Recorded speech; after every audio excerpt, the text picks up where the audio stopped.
요즘은 숏폼 컨텐츠가 대세인 시대입니다. 그래서 1분 또는 짧게는 15초 안에 웃기기도 하고 울리기도 하고 감동을 주기도 해야 하는 것이죠. 그래서 우리들은 조금만이라도 무언가 우리가 기대한 장면이 나오지 않거나 또한 지루하면은 이렇게 쉽게 다음으로 넘겨버리기도 합니다. 그런데 문제는 우리의 신앙생활에 있어서도 우리가 그렇게 생각할 때가 있다라는 것입니다. 무언가 당장 내 뜻대로 무엇이든지 이루어지지 않으면은 그것이 하나님의 뜻이 아닌지 또 하나님은 일하지 않는지라고 생각하는 것이죠. 그런데 과연 그것이 옳은 태도일까요? 오늘 본문은 유다 공동체의 영적 회복과 성전 재건을 독려하는 스가랴 선지자의 두 번째 말씀입니다. 하나님은 스가랴에게 하룻밤 동안 8개의 환상을 보여주시는데 그 중에 첫 번째와 두 번째 환상이 바로 오늘 말씀입니다. 오늘 본문 내용을 보게 되면 스가랴는 환상을 보는 가운데 천사와 대화를 하고 또한 그 천사가 그 상징 속 의미들을 스가랴에게 알려주고 있습니다. 8절부터 17절까지에서 첫 번째 환상에 대한 내용들이 나오는데 말을 탄 자들이 등장을 합니다. 말씀을 보건대 그들은 여호와께서 땅을 두루 다니면서 살펴보라고 한 자들인데 그들이 땅에 두루 다녀보니 온 땅이 평온하고 또 조용하더이다 라고 보고합니다. 그런데 그들의 이 보고가 좀 이상해 보입니다. 왜냐하면 현재 이스라엘의 상황은 그들이 보고했던 내용과는 정반대의 상황이었기 때문이죠. 환상과는 달리 현실적으로 스가랴 눈에 보였던 것은 여전히 폐허가 되어 있는 예루살렘의 모습이었습니다. 모든 것이 무너져 내렸고 아무런 소망도 보이지 않는 곳, 유다 백성들과 함께 그 절망의 자리 가운데에 여전히 머물러 있는 것입니다. 또한 유다 공동체의 현실은 그다지 변한 것이 없었습니다. 그들의 삶은 여전히 회복과는 거리가 멀었고 또 현실적인 어려움과 고통 가운데 있었기 때문이죠. 하지만 말을 탄 자들이 그렇게 보고하였던 것, 평안하고 또 조용하다라고 보고하였던 것은 그들의 시선이 현실에 머물러 있지 않았기 때문입니다. 말을 탄 자들의 시선은 바로 하나님께서 장차 회복시킬 그 회복의 나라를 바라보았기 때문에 그 땅을 바라보면서 평안하고 조용하더라라고 이야기하고 있는 것입니다. 마치 우리의 삶의 모습과도 비슷하지 않나요? 우리들은 신앙생활을 하면서 실패하고 넘어지고 또 좌절하기도 합니다. 그런데 그 이유가 도대체 무엇일까요? 우리들은 눈에 보이는 것들 때문에 넘어질 때가 있다는 것입니다. 눈에 보이는 문제들, 해결할 수 없는 것들, 또 비참한 현실, 내가 넘기에 너무 큰 산, 그것들을 바라볼 때에 우리들은 그만 넘어져 버리고 마는 것이죠.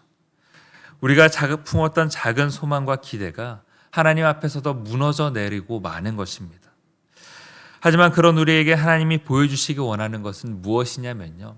우리가 바라보고 있는 것들이 아니라 우리가 바라보지 못하는 것들, 우리의 이상을 넘어서 존재하는 하나님의 일하심을 바라보기를 원한다라는 것입니다. 즉 하나님의 말씀에 주목하기를 원하시는 것입니다. 우리의 인간적인 눈이 아니라 우리의 영의 눈을 깨어서 믿음의 눈으로 하나님이 하실 일들을 바라보기 원하신다라는 거예요. 우리 하나님은 어떤 분이십니까? 우리 하나님은 약속을 어기시는 분이 아니십니다. 또한 하나님께서 약속하신 것은 반드시 성취하시는 분이 바로 우리가 믿고 따르는 하나님이신 것입니다. 그렇다면 이제 유다 백성의 심판의 기간이 끝나고 반대로 하나님께서 약속하셨던 그 회복의 때가 이른 것임을 우리는 깨달아야 하는 것입니다.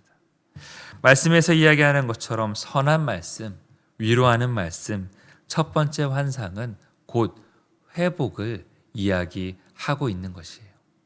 우리가 눈으로 바라보지 못한다 할지라도 우리 눈에 보이는 것에 전혀 회복의 징조가 없다 할지라도 우리는 하나님께서 약속하신 그 회복을 믿고 바라볼 줄 알아야 하는 것입니다. 12절 말씀을 보게 되면은 천사의 탄식이 마치 우리의 마음과도 같습니다. 여호와께서 언제까지 예루살렘과 유다 성읍들을 불쌍히 여기지 아니하시려 하려나이까? 이를 노하신 지 70년이 되었나이다 라고 이렇게 따져 묻듯이 이야기하고 있습니다. 이런 고백 가운데 하나님께서 주시는 말씀은 16절과 17절 말씀이에요.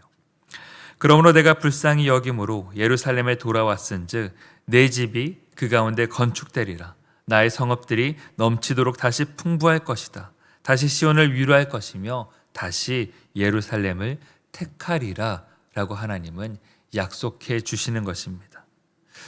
우리가 신앙생활하면서 넘어지는 첫 번째 이유가 우리 눈에 보이는 것들을 의지하기 때문에, 우리 눈에 보이는 것들을 바라보기 때문이라고 이 말씀드렸습니다.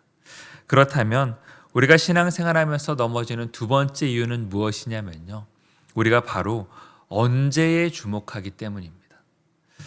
시련과 고난이 와도 우리가 때로는 버티고 이겨냅니다. 하지만 그런데 언제 이 일이 끝날까? 언제쯤 우리가 다시금 일어설 수 있을까? 또 언제쯤이면 하다가 내가 생각했던 그 기한을 넘어버리게 되면은 우리는 이제 이내 낙심하고 실망하고 좌절하고 마는 것입니다. 내 한계를 넘어서게 되면은 포기하고 마는 것이죠. 그런데 우리가 기다려야 하는 것은 언제가 아니라 우리가 기다려야 하는 것은 무엇이냐면요, 바로 하나님의 때입니다. 유다 백성들에게 이미 하나님의 때는 알려졌습니다. 예레미야 선지자에게 그 예언에 따르면 유다의 포로 기간이 70년이 될 것이라고 하였습니다. 그렇다면 무엇을 해야 할까요?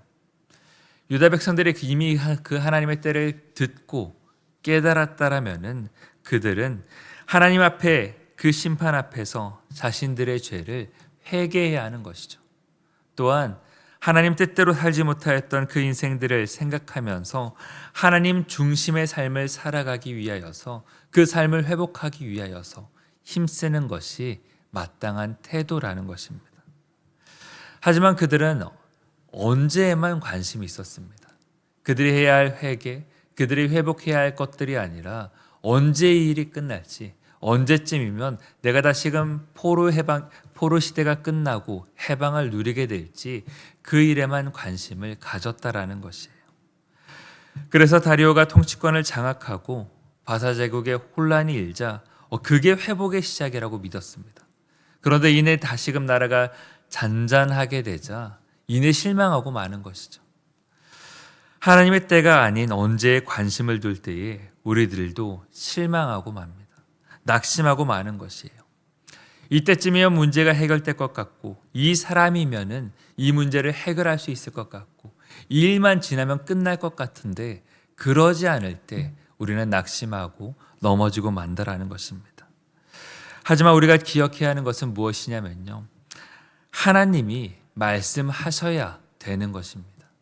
하나님이 일하셔야 해결되는 것이에요. 그렇게 우리가 기다려야 할 것은 언제가 아니라 하나님의 그 약속하신 때를 믿고 기다리며 끝까지 믿음의 자리를 지키며 살아가야 하는 것입니다. 그 하나님의 때에 일어나는 일이 무엇이냐면요, 말씀이 이야기하기를 바로 역전이라고 이야기합니다.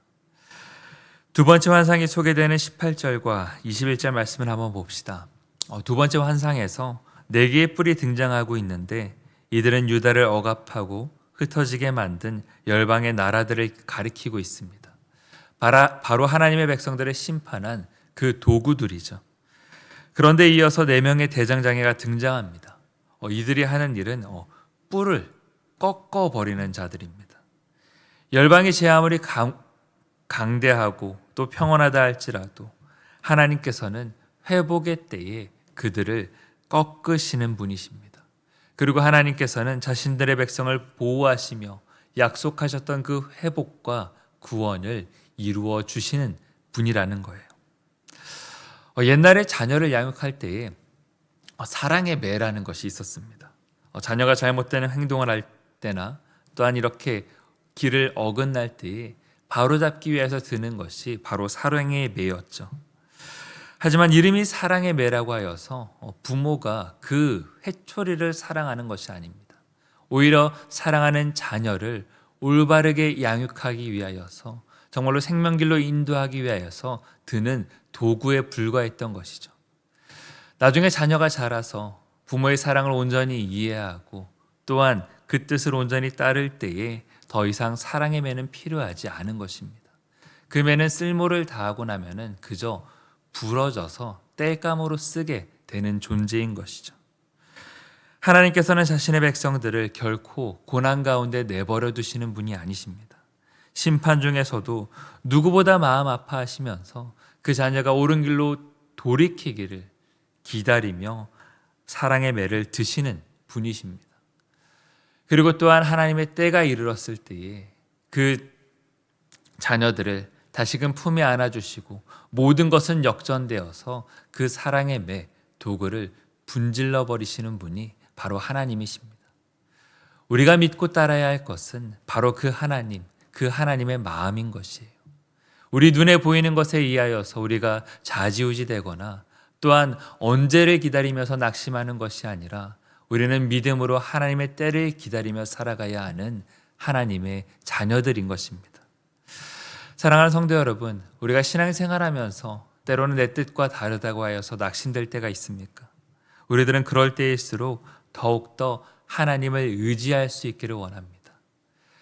정말로 내가 견디기 힘들고 원망이 터져 나올 때라도 우리는 믿음으로 하나님의 때를 기다릴 수 있기를 원합니다. 하나님은 반드시 우리를 회복시키시는 분입니다. 그리고 또한 하나님은 반드시 우리를 도우시는 분이십니다. 우리가 그 사실을 믿음으로 말미암아 정말 우리 인생에 있어서 연단의 때에 믿음의 눈을 들어서 하나님을 바라볼 수 있기를 원합니다. 그리고 그 하나님을 믿는 믿음으로 말미암아 다시금 일어설 수 있는 우리가 되기를 소망합니다. 그리하여서 오늘 하루의 삶 가운데에도 이 신실하신 약속을 붙잡고 정말로 다시금 일어서서 넘어지지 아니하고 낙심하지 아니하고 설령 내가 그렇다 할지라도 다시금 믿음의 눈을 들어서 하나님을 향한 믿음의 경주를 온전히 이룰 수 있는 우리 모두가 되기를 주님의 이름으로 축원드립니다. 기도하겠습니다.